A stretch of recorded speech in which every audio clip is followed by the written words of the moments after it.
think a really, really good place to start is basically what generally happens if a Democrat versus a Republican are in office. And I think what you could see from this slide is that there's really no obvious answer, right? I've got all of the analytics. I can tell you kind of, I could even break it down and say, well, when a Republican president is in and Democrat Senate is in, here's what it looks like. But if you look at the graph, the market tends to go up.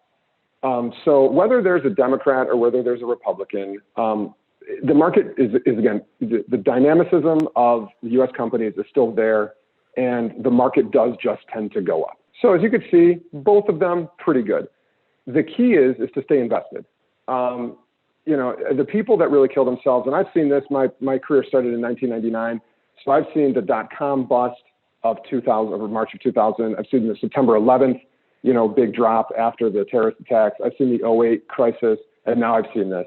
And in every single one of them, 99% of our clients keep their money invested. Now, they might go slightly more conservative, but at the end of the day, they're invested.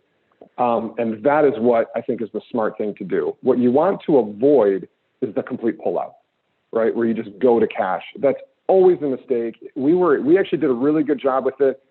This time, I think we managed client expectations better. We made a lot of kind of proactive phone calls. We actually shut down our company for an entire month and called we have 1,100 clients now in the firm. We called every single one of them in the month of March and basically just said, how are you doing? And we got everyone, I think, where we needed them to stay invested. And then we had 2 people, not bad out of 1,100, we had 2 just go 100% to cash. And they're kicking themselves. The stock market's up 55% since then. So I don't smile because I'm happy for it. I just smile because we tried so hard to keep them in, maybe to go slightly more conservative, but it did not work. So they went to cash. So I think an important first thing to say is just stay invested. If you need to go a little bit more conservative, and there might be some reasons to do that we'll talk about today. At the end of the day, especially if you're younger, which is great, a lot of the people on here are under 50 today. So that's excellent to see that. Yesterday was mainly, because it was during the day, maybe they're all retired.